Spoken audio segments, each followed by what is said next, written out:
Hello, everyone. This is the lecture for section 3.7, rational functions. We are just about done with polynomials. There are, however, a couple of, there are these functions called rational functions that we do need to cover. They they show up sporadically in the study of the sciences here and there, and they actually also pop up in stuff that's not sciencey as well. So things like business in primarily. Rational functions tend to show up in a lot of business applications. If you ever seen something along the lines of an average cost that requires a division of two polynomial functions. Um, so yeah, uh, thankfully though, everything from chapter 3 that we learned is completely applicable here. Not very much is going to change, right? There's going to be a revisit from stuff that we did in chapter 1, but that's, I think, the worst of it all. Okay. Um, so let me first define what a rational function is. Okay. And a rational function is basically anything where you have a fraction and you have a polynomial on the top and bottom. Okay, so both of these, this one and this one, these are rational functions. Okay, because that's a polynomial, that's a polynomial. Okay, and this, even though it's just the number three, right? It's still a polynomial. It just has everything else above the constant term. That's all gone. That's it. And even though it's small, that's a polynomial. Okay. This last one is no, it's not. And the thing that trips us out is this right here. Okay, that makes the bottom not a polynomial. It doesn't. It's not anything in particular. It's just not a polynomial. Okay, and for a rational function, right, the top and the bottom have to be both polynomials. Okay. All right. So what we're going to get into now is what's called local and end behavior. Okay. We know what end behavior is for a polynomial, right? But what we're looking for now is the end behavior for a rational function, okay? And for that, we do have to add a little bit more notation. Um, that we're going to use sort of like a light definition and a light explanation of what we're going to be doing with these. Um, we are going to see them a whole lot more once you get to Calc 1, okay? All right, so we did some arrow notation. If you guys remember when we did polynomials, when it was odd power versus even power, if it was U-shape or squiggle, right? U-shape had a particular end behavior. Squiggle had a particular end behavior, right? That covers these. This one and this one and this one and this one, right? And the way that we did it was these two were, if we remember, right, my f of x was also my y, right? Okay, now we have to add a couple more, okay? So let me add these two, right? Okay, so then the first one that I have highlighted, right, that's going to be as, right, x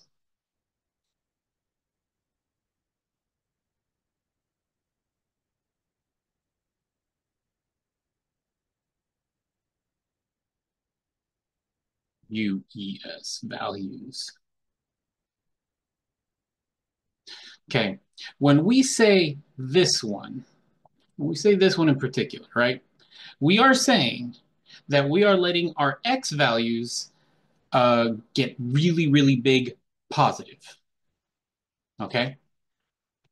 And the next one down, right, is saying the exact opposite, right? So it's still x is approaching large values, but now when we put negative, right, it's now large and negative values. Okay. So we used these two to say basically if we go toward positive or negative infinity, okay, on the x-axis. The other two, right,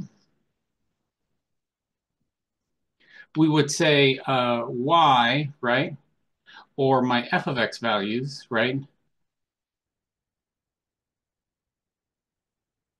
are tending toward large positive values. Let me write that large correctly. There we go. Okay. So when we said this, we were referring to our y values going to large positive values, right? Okay.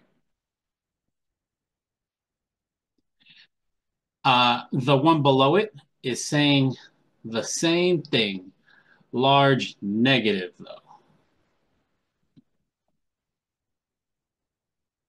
UES. So the very last one that I have highlighted there in yellow, right, says that our y values are getting very large but negative values. Okay. So these two together, right, described whether our y values were, shooting upwards or shooting downwards, right? And based on whatever graph we were looking at, we made the determination of what we would, how we would classify them. Correct? Okay. Now I'm going to add these three blue ones. Okay, and they work the same way. Okay, so now the first one I want to do is this first one, the very first blue one that's highlighted here. Okay, this is saying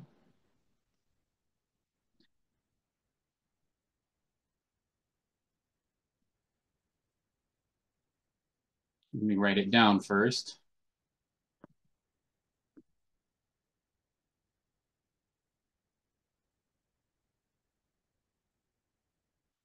For that first blue one, we are saying that we are letting our x values approach an x value a, okay, from the negative side. And hopefully you guys see that, right? That there's a negative as an exponent, and that's what that negative is referring to. We are approaching x equal a from the negative side. So from the negative side, or the other way that people say it is left side, depending on what textbook you're reading it out of. Okay. The other one says the same thing, right? So as x approaches a value x equal a from the positive side. Okay, and then this one we would say the right side. Okay. I know these sound very ambiguous for now, but once I get down to the example, I think it'll make a little bit more sense. Okay. The last one that I want to cover, this one, right? Remember, whenever we say f of x, right, we are referring to our y values, right? So then what we say here is our y values or our f of x values, right? Whoops, tend toward y equal a. Okay. Um, we are whenever we write this one in particular, this one down here, the very last one. Okay, we are saying that our y values are heading toward a particular y value. Okay, so these sound very ambiguous. There's not very much for us to grasp onto yet.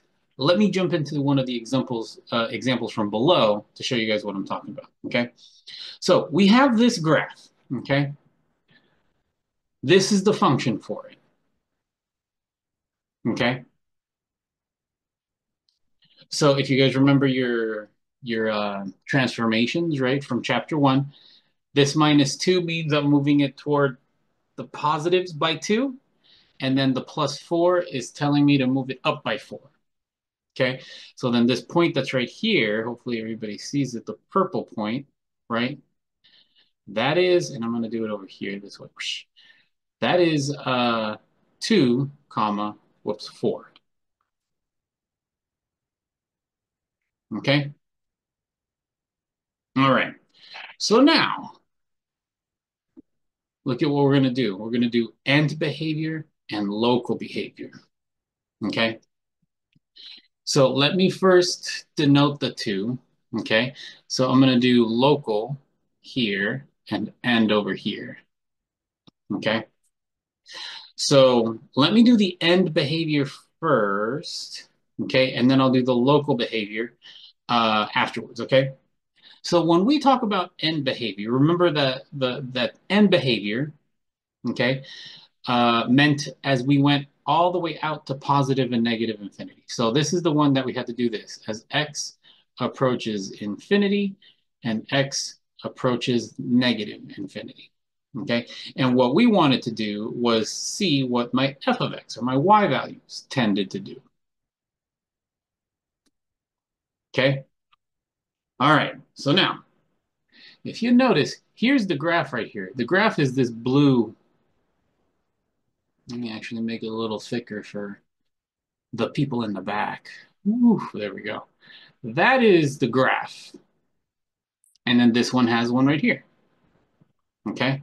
Now, remember what I wrote down. I want to know as x gets really big, positive and negative, what is happening to my y values, right? This is the question that I'm trying to answer right here. So this way the hell over here is my big, huge question mark, both of these, right? Okay. We do the same thing that we did back when we were talking about these with polynomials, right? Okay. In terms of positive infinity, right? We can see that this is happening, right? It's going off, da, da, da, da, da, it just keeps going that way, right? Okay. And if you notice, hopefully you guys did, there is a green line that goes straight across that just keeps going, right? And it looks like this graph is going to like get really close to it, really hug it, but not entirely cross it, right? Okay. So, whoa, what we say here, if you notice, right, that horizontal line is y equal 4. So this is going to be, it approaches 4. And then same thing from the other end, if you guys take a look, right, as we get going to negative infinity that way, it's hugging the same line. Okay, so then that means this is also 4. Okay, all right, so now here is the one, whoops, wrong color, green. There we go. Okay, so these two last ones, okay, when we do local behavior, okay, uh, local behavior is the one that we haven't done yet. Okay, so end behavior is if we go really, really, really big positive and negative. Okay, local behavior, let me go right. I'm going to do this toward positive and negative infinity on x-axis, right? Okay, that's what the end behavior is. Local behavior is stuff that happens close to the origin.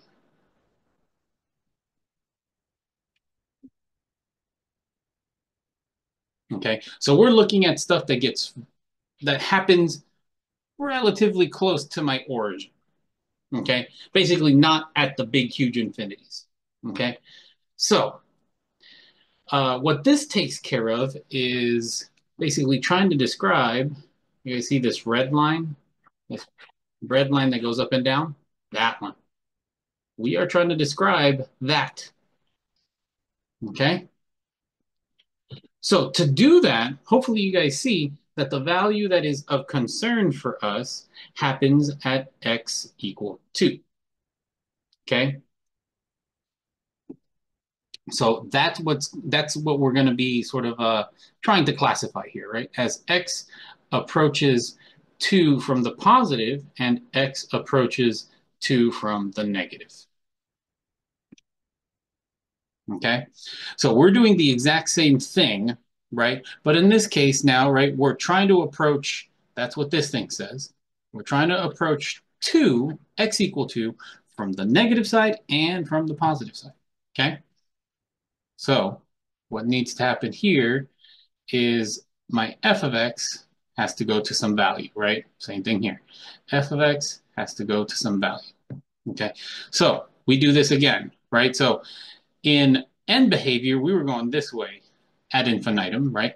In this case, we are trying to approach x equal 2 from the positive side and from the negative side. When I do the positive side, when I do this one, right, I am trying to approach this x value right here, which is 2, from the right side, right? So, and I want to look at particularly what my y values are doing. And you guys see what's happening is as I get closer and closer to my x equal 2, right, my y values start to shoot up. Okay, so that tells me that this one's going to be going toward infinite, toward the infinite, positive infinity, right? Okay, hopefully you guys see what's going to happen in the other direction. So now I'm going to try to approach same x value, my x equal 2 value, that one, okay?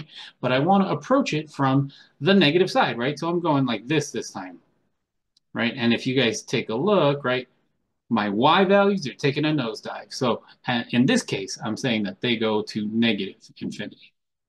Those are my two answers. Bam. Okay. So we're doing the same thing that we were doing before, right? We were basically following our graph in the direction that we stipulate using these two, right? And these two, I said, as x goes to big, huge positive numbers and big, huge negative numbers, what's my y values doing, right? This one's doing the exact same thing. As x is approaching problem spots really close to my origin, right? What are my y values doing? They're doing this and they're doing this. Okay? All right. Try a couple more examples. Okay? I believe, though, before we do that, I finally, it's not an entire definition, okay? But it's getting closer, okay?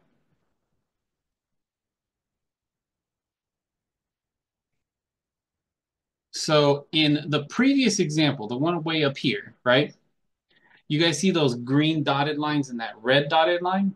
Okay, those are horizontal and vertical lines that our graph, in this case, don't sort of cross. They don't sort of touch them either, right?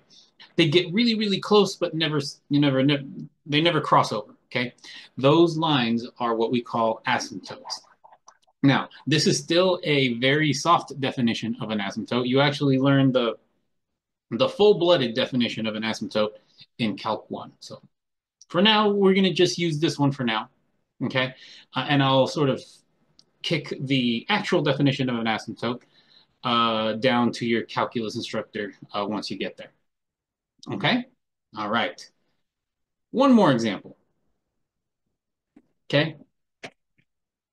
So in this one, I'm asking for two more things. I'm asking for the horizontal and vertical asymptotes, right? And then describe the local and then behavior, okay?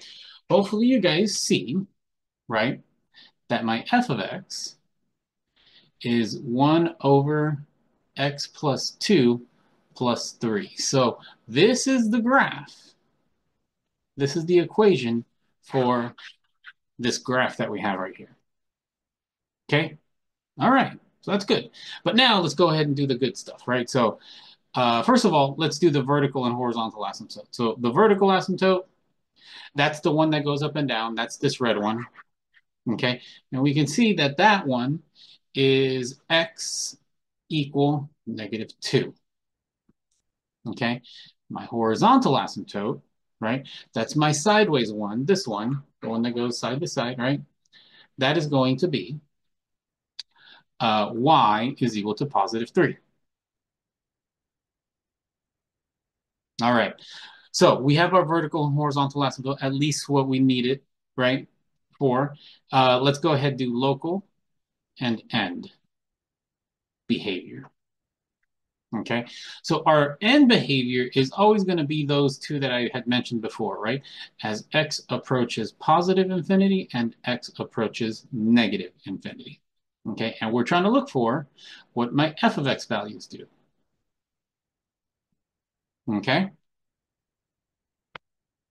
so we are saying as my x values go super, super big positive, and super, super big negative, what's happening to my y values, you guys see that it's hugging that asymptote. They are approaching 3. Both of them are approaching 3. Got it? Whew, okay, we're rolling through this. Local behavior. You guys see that there is an asymptote. It just so happens to be that there's an asymptote right here. Yeah? Okay? So our problem spot is as x approaches -2. Whoops, -2. -2 from the negative, and x approaches -2 from the positive. Okay? And again, we want to look at what my f of x values are doing. Right? Okay. So again, what we're doing, right, is we're approaching this asymptote right here, this red one, right, at x equal -2. We're approaching it from the positive side. You guys can see what's happening to my y values there. And then I'm approaching it from the negative side. You guys see what my y values are doing there. So this one, from the negative side, it is going toward negative infinity. And then from the positive side, it's going to positive infinity. Okay? So my final answers are these two groups right here. Bam. Bam. Notice this is how we classify these things. This is how, like if we were to see this in the textbook, this is how we would name them all. Okay? Okay. Next one. One more example. Okay?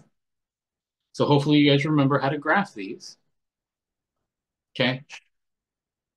This is move to the uh, left 1, down 2. Got it? And it turns out it moves the asymptotes as well. So I'm going to go ahead and stick in I'm going to use the red for the vertical one, right? That's going to be the -1. Here's one asymptote. And then -2, that's going to be the sideways one, like this. Okay? There is no flip in this case, so my graph is going to do this. It's going to go whoosh. And I'm not going to make it entirely accurate. I'm just going to make it close enough. It'll do that. And then this end will do, actually, let me not make it that thick, huh? I'm going to make it a little thinner. There we go. There's one branch, and then my other branch does this.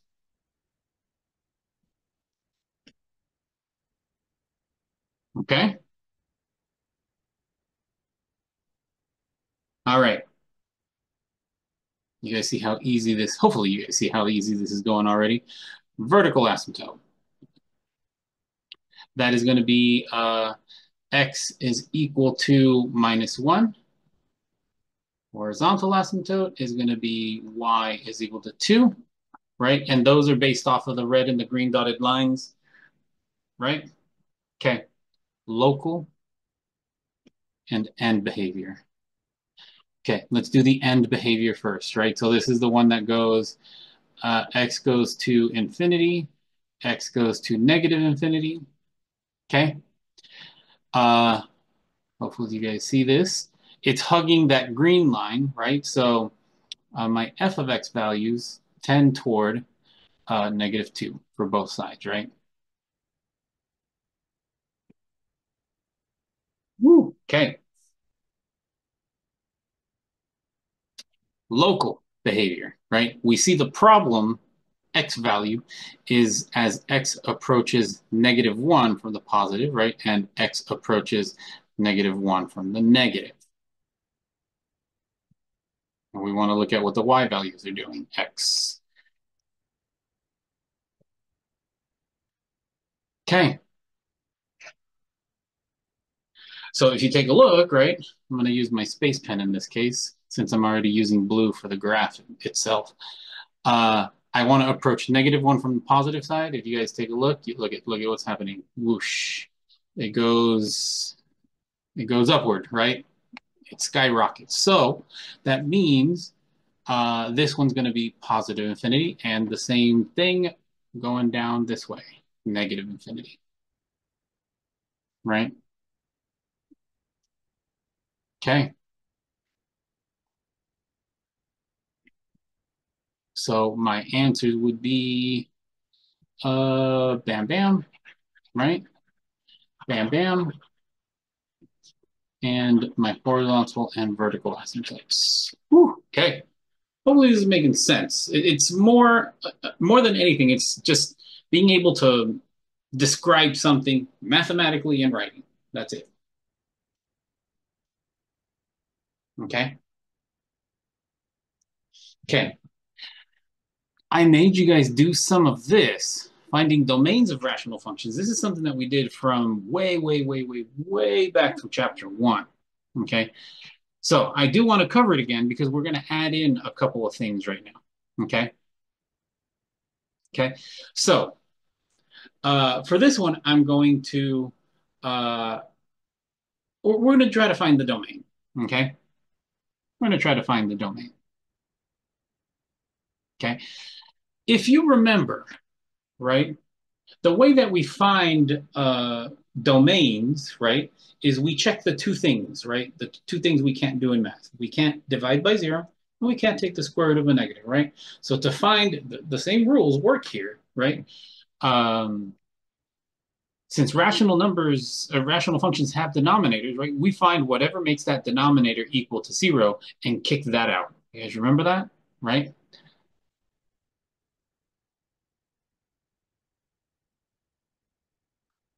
We set the denominator equal to zero, right?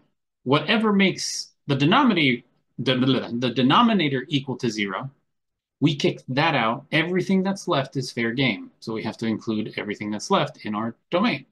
Okay. Now, I do want to point something out. Okay. And that's going to be done with this next example. So I'm going to find the domain of this. Okay. Now, what I want everybody to take a good minute or two, get yourself some scratch paper, and I'm going to factor this. So what's going to happen is this. The top is going to remain x plus 3, okay? But the bottom I can rewrite as x plus 3, x minus 3, okay? Now, what I want people to look at is this. You guys see that there's an x plus 3 on the top and an x plus 3 on the bottom, right? So, right, hopefully you guys see what's going to happen here. This cancels, and we just get left with this, x minus 3. Okay? This is what we get left with. Got it? And it just so happened, if you look at this graph right here, the one that I just highlighted in yellow, if you look at this, right? This is our double squiggle, right? This is our graph that looks like this. It's the whoosh and the whoosh, right? But you grab it and you move it toward the positives by 3, right? Okay, that is exactly this graph right here. That is exactly this graph. If you notice, right, this this cross of my asymptotes should be over here, but we moved it over by 3. Okay? Okay, but they are not equivalent statements because if you take a look, right, I'm going to write it down here actually. X plus 3 over x squared minus 9. This is equal to x plus 3 over x plus 3, x minus 3.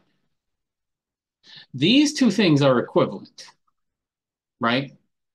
It is not equivalent. It is not the same as this, even though something reduces. Okay? Now, I want to point this out for you. Okay? You guys notice from up here, right? The x plus 3 canceled. And I want to show you guys something on the graph. We have this point on our graph at -3. Okay? We have that point at -3 that looks to be open. So we have an open dot somewhere. Okay? So first, before we move on, okay, what I do want to do is just, because we know what the breakdown is, this, right? I can automatically from here, domain, -infinity to -3, union, -3 to 3, union, 3 to infinite. So this is my actual domain, right? Okay. That is my actual domain. How do I explain this? So if you take a look at the terms that are going to get canceled, so you guys from right above, this and this are going to cancel, right? Those two values are going to cancel. What makes those two values, what makes those two monomials equal to 0 is -3, right? Which is exactly this whole. And that's exactly what we call that is an actual mathematical term, okay? That when we have an open point like that, uh, one way we call it is a hole, right? Let me scroll this up a little bit. We call it a hole, or once we get to calculus, right? What we call it is a removable discontinuity.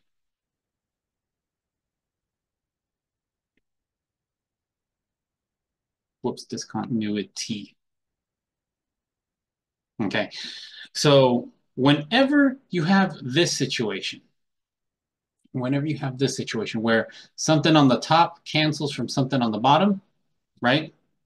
You are guaranteed that you are going to have a hole somewhere on your graph.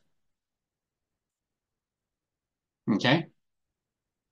Whew, we're getting somewhere. We're getting somewhere. Okay, so what I have coming up next is quick checks. These are going to have holes. These are going to have vertical asymptotes. These are going to have horizontal asymptotes. And then I'm going to have you describe the local and end behavior using those arrows notation. Okay? And try to do these if you can, right? You more than welcome to verify using Desmos, but try to do these without looking at the graph. I know there's going to be a point where you're going to get stumped and you're like, yep, I need the graph. I need the graph. That's fine. That's fine. But try to do them without looking at the graph first. Okay? All right. There's three more things I need to show you guys before we're completely done with chapter 3. Okay? Identifying when you're going to have what's called a horizontal asymptote, right? Or when you're going to have a slant asymptote, okay? And those are pretty easy to figure out, okay? And these are the only ones that we're going to cover, at least in this class, okay? The harder ones, the harder methods, we'll leave to Calc 1, 2, and 3 later, okay? All right, so there are 3 conditions, at least for now, that I'm going to be worried about, at least for this class, okay? And it's these 3 bullet points that are right here. And I'm going to fill them in, right? And I'm going to show you guys what each one of these is going to look like, okay? The 3 are going to be like this. So I'm going to put a less than here, an equal here, and then a bigger by 1, okay? So let me start with the first one. When the degree of the top is less than the degree of the bottom, then you automatically are going to have a horizontal asymptote at y is equal to 0. Hands down, all done. If the degree of the top is smaller than the degree of the bottom, you're always going to have a horizontal asymptote at y equals 0. No questions, nothing additional.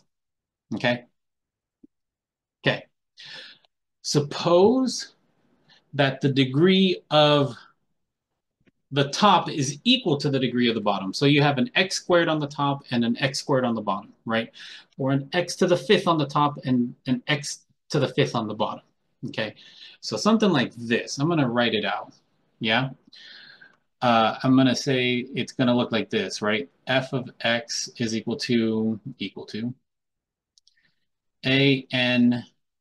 Let me not do a n. So a times x to the n plus dot dot dot, and everything else after that is smaller, right? Divided by b x to the n plus dot dot dot, and everything after that is smaller, right? But you guys see that the power of the top and the bottom, they're both n, so they're equal, okay? If you have something like this, where the degree of the top and the degree of the bottom are equal, then the horizontal asymptote is going to be at y is equal to a divided by b. And it's the same a and b from right here. Okay, last one. Last one. Okay. If the degree of the top, if the degree of the top is bigger than the degree of the bottom just by one, so that means you have an x cubed on top and an x squared on the bottom, or an x to the fifth on the top and an x to the fourth on the bottom, okay? You are going to have what's called a slant asymptote. Or another word for the slant asymptote is the oblique asymptote, okay? And in order to find the oblique asymptote, right, I'm not going to cover this very much.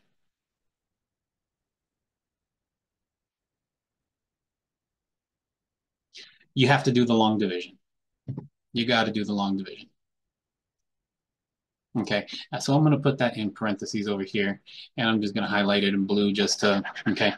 I know long division was the longest one of the ones that I showed you, right? If you can swing synthetic, do it, okay? But usually long division is the one to go, okay? So if we have something that looks like this first one, right, then we're going to automatically have that asymptote at y equals 0. It's going to look like this one. It's going to look like the one on the far left, something like that. So you guys see how that asymptote is at y equals 0. Okay? Something like this middle one where the degree of the top is equal to the degree of the bottom, right? You guys see how that this has a horizontal asymptote at y equals 3, right? That meant that the a divided by b was 3 somehow. Okay? You'll have something that looks like this middle one right here. Okay?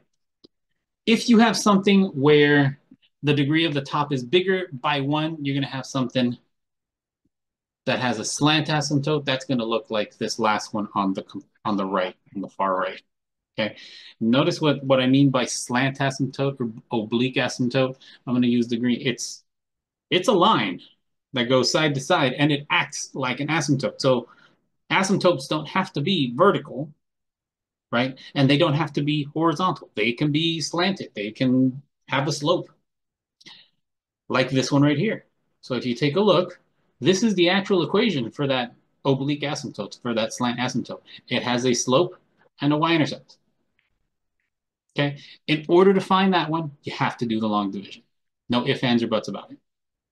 Okay. Sometimes you can swing this synthetic. Nearly all the time, though, it's got to be the long division. Okay. Okay. Very last example. So what I want to do, right, is identify vertical, horizontal, or slant asymptotes, right? Factor if necessary, and use our graphing to verify our results. Okay, and all I want to do is use these bullet points that I showed you guys from right before, these three. Okay, okay, so we start A. Okay, we are looking for, right, The first thing I'm going to do is look at the top and the bottom. What kind of what kind of what's the degree breakdown for top and bottom? If you take a look at the top, the degree is 3. That's the highest power. If you look at the bottom, the degree is 3. That's the highest power. So we have something where the top and the bottom are equal degrees, right? So in this case, right, the degree of top is equal to the degree of the bottom, right? So then this tells me that I'm going to have a horizontal asymptote, right, at y is equal to my a divided by b, whatever a and whatever b are, right? If you take a look, my a is 2, my b is, sorry, my a is 6, my b is 2, right? So then horizontal asymptote will be at 6 over 2, 3. Dunzos. We're done. That's it. Okay. Now, I want to look at vertical asymptotes. Okay. So what I'm going to do now is I'm going to do this. I'm going to do my g of x, 6x squared cubed minus 10x all over 2x cubed plus 5x. From the top, we can see we can do this. Whoops, 6x squared minus 10. And then from the bottom, I can pull out, and look at me go. I think I forgot a square, didn't I? Yep, right there. X squared. I get left with 2x plus 5. Okay?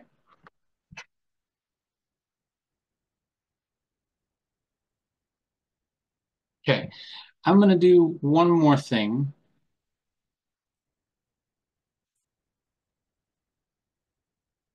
Whoops, minus 10. All over x. Let me do x times x. That's what I want to do. Okay? So, you guys see something here, right? Hopefully. We have an x on the top that cancels an x on the bottom. Yes? But we still have an x left over. Okay? So if you guys remember how to find domains and vertical asymptotes, right? We have to set the bottom equal to 0. So vertical asymptotes. X times 2x plus 5. This has to be equal to 0. There's only two options here. Either x is equal to 0 or 2x plus 5 is equal to 0. If you solve this one out,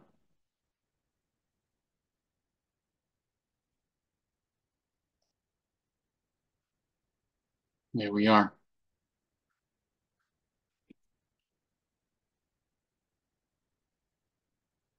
Okay, so what we just figured out for A is it's got a horizontal asymptote, and I didn't highlight the correct thing. Look at me go. We have a horizontal asymptote at 3, and we have two vertical asymptotes, one at 0 and one at negative 5 over 2. Okay? Okay. Let me switch over to the graph of it. Okay? So that's this one. Hopefully you guys see. Zoom in a little bit. Make it a little bit more pronounced. There we are. Okay, so according to our findings, okay, notice what we have. A horizontal asymptote at 3. Let's actually do the vertical asymptotes first. There's a vertical asymptote at 0. You guys see there's a vertical line there, right? And then there's another one at negative 5 over 2. That's this other one that that this next split that's down the ways a little bit, right? Okay, we have a horizontal asymptote at 3 now. Okay, so this one I need to unsquish our graph, and if you take a look, let me actually go this way.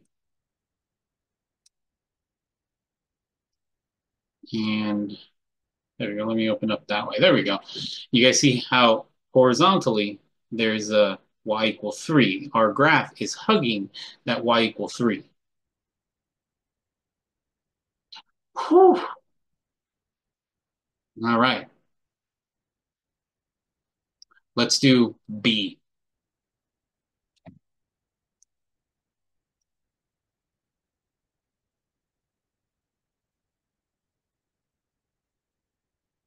So for B, I have h of x is equal to x squared minus 4x plus 1 all over x plus 2.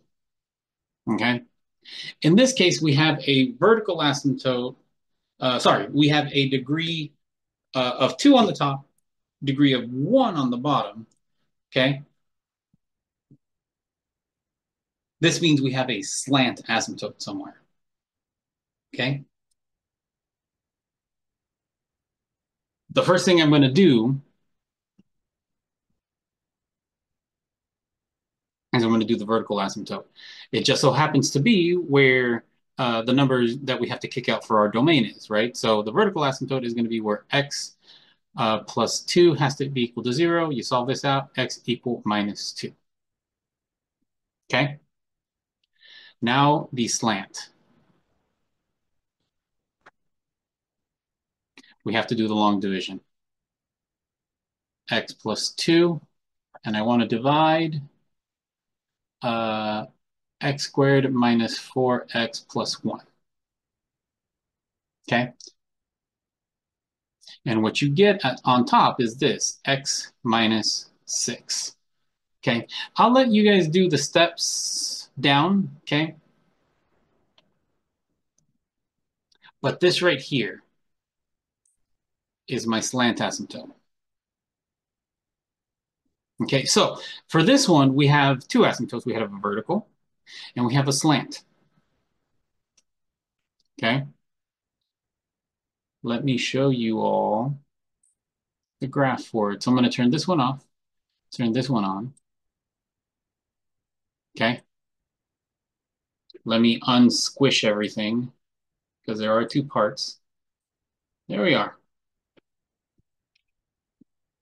Okay, so let me actually unsquish it a little bit more horizontally so you guys can see. I'm going to squish it this way vertically. Hopefully you guys see that at -2, there's my vertical, right? Now I'm going to squish it horizontally this way, and you guys see now that there is a line, a sideways, like a slanted line, right, where our graph looks like it's going to get close to, but it's not going to cross, right? I'm going to put in my x minus 6. That was our findings, right? That's going to be what our slant asymptote is going to be, x minus 6. Bam. You guys see how it's getting really close but not touching? And it's slanted in this case? Yeah. Okay. Saving the easiest one for last. C. Kx is equal to x squared plus 4x all over x cubed minus 8. In this case, we have, let me put that up there some more. Okay. In this case, we have a degree 2 on top, a degree 3 on bottom automatically, right?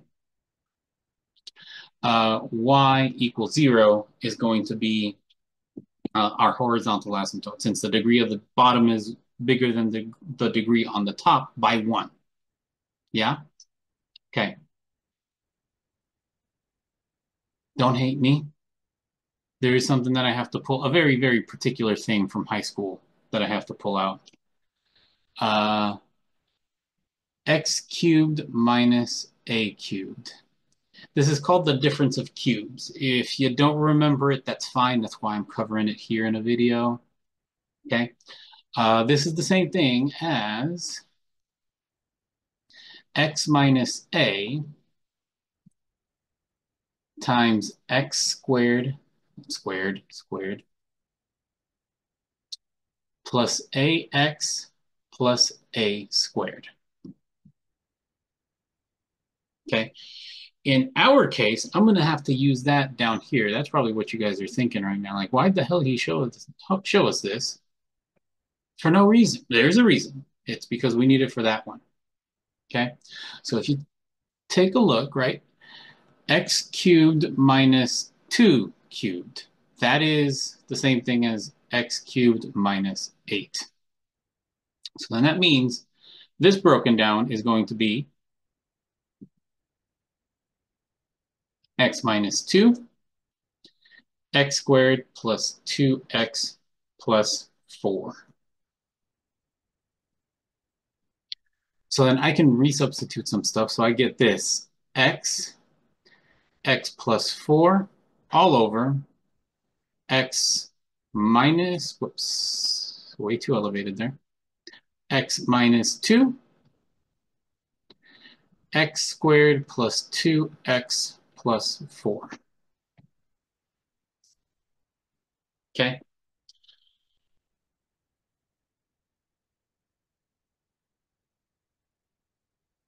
To find the vertical asymptotes, right, we have to set the bottom equal to 0. So this bottom half right here has got to be equal to 0. X minus 2 equals 0, or x squared plus 2x plus 4 is going to be equal to 0. If you do this first one, you're going to get x is equal to 2. If you do this second one, right, this second one is never going to be equal to 0, right? And you figure that one out by quadratic formula.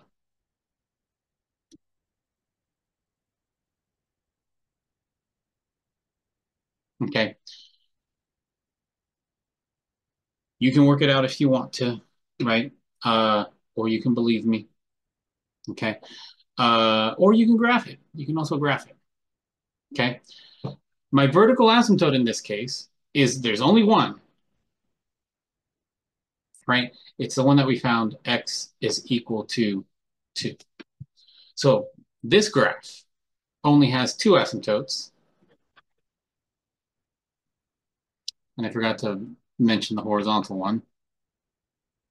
Come on, draw this. There we go. So this graph has two asymptotes, one at y equals 0, the horizontal one, and the vertical one is going to be at x equal positive 2. Okay, so now, again, I'm going to throw in my graph. I'm going to turn this one off. I'm going to turn that one on. Okay, I'm going to zoom in as much as I can. There we go. So you guys see that the horizontal one, it does look like it's hugging the x-axis, right? Or y equals 0. Okay, and then there's one vertical one. You guys see that vertical one? It's exactly at x equal 2. Yeah. Okay. So hopefully, just with these, three, at least for now, for this class, these are the only three I'm going to concentrate on. Okay. Nothing harder than this. Okay. Hopefully, this gives you at least some way to figure out horizontal, vertical, slant asymptotes if you ever needed to find them, right? At least algebraic. You can always do these by graphs. Okay, and I encourage that, by the way. So don't think that you're not allowed to use your graphs. Okay, however, just make sure that you can somewhat explain it algebraically as well. Okay. Okay. Besides that, We've got lecture questions after that. If there's any questions on any of this material, ask me during class or come by my office hours in the math tutoring center. Okay. Besides that, happy studying.